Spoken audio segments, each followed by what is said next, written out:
I'm Jim Mars, and I've always been interested in secret things, alternative stories. My background is as a news reporter, and I learned early on about the so-called secret societies. My question was, do they really exist? And more importantly, do they have any power? Over a period of 35 years, I have studied, read, talked, experienced, and I want to tell you they're real, they're here, and yes, within the inner core elite, they definitely have power. And I think this is an anathema to the whole concept of a free, open, and democratic America.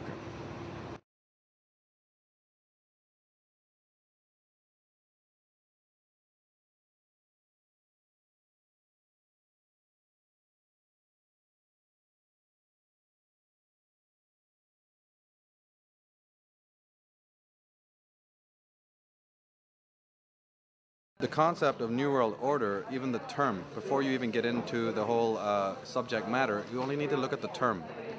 New World Order is found in Latin underneath the pyramid on the dollar bill, Norvis Oda Seclorum, which comes from the Latin poet Ovid.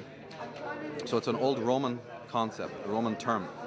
Roman symbolism is something that needs to be studied because you have the Roman eagle, which was then picked up by the Nazis, and now you find it in America. You find it at the top of the flagpoles, you find it on the federal government, you find it on the dollar bill, the symbol of the eagle.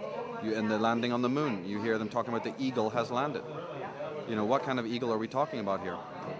And Novus Ordo Seclorum, New World Order, has a resonance with Nazi Germany because in Nazi Germany you have Adolf Hitler. Adolf Hitler's first book, the most important known book, was called Mein Kampf, but his second book was actually called The New World Order. What do you feel is the major secret society? The Skull and Bones, or what is it, and what's the name? Probably the premier secret society is the Bilderbergs. They're so secretive they don't even have a name. They're called the Bilderbergs because they were discovered meeting first in the early 50s in a Bilderberg hotel over in Holland. They were being headed by Prince Bernhard of the Netherlands, who was a former SS officer. They are the inner core elite of other secret societies, the Council on Foreign Relations, the Trilateral Commission, and then they draw heavily from a very secretive campus fraternity by the name of Skull and Bones.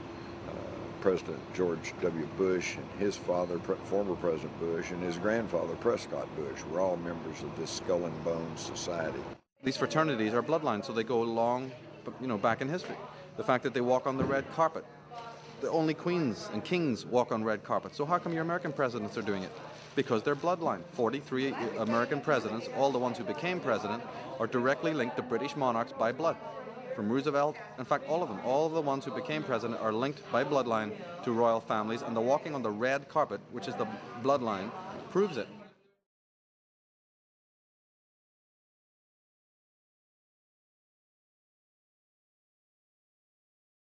There's a group of probably 300 men that control most of the actions of the world. It boils down to what's known as like the 7 families. And between the 7 families, they all pretty much have divided up the earth as we know it.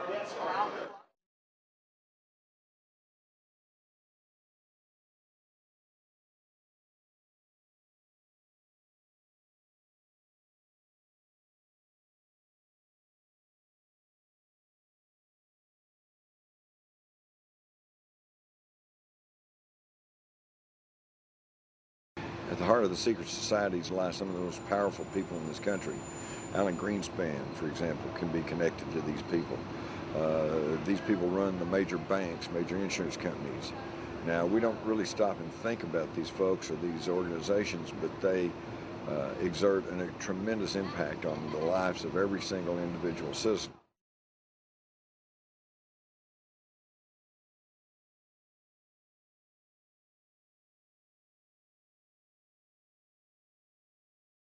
Well, my name's John Greenwald. I've been doing a website called The Black Vault for about 6 years. I research the connections on what the government has done, the investigations they've done in the past, and what I do is I scan all these documents on the internet and have archived over 107,000 pages on the internet. I was able to come up with a little bit of a weird coincidence with the 9/11 conspiracy. I found a document that was the government research into the terrorist organizations and terrorist groups and what their capabilities were and what exactly they may have been planning in the future.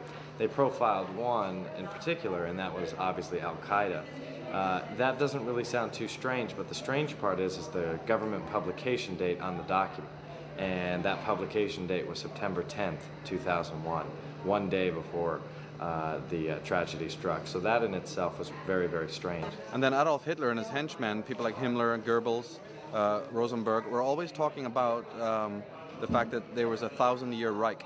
They kept on using this term about a 1,000-year kingdom. Then we have George Bush later on talking about the 1,000 points of light. Right? We have George Bush using the term New World Order, I think it was in 2000, on September 11th. And September 11th, 2000, was the first time ever that George Bush used the term, we have to have a New World Order.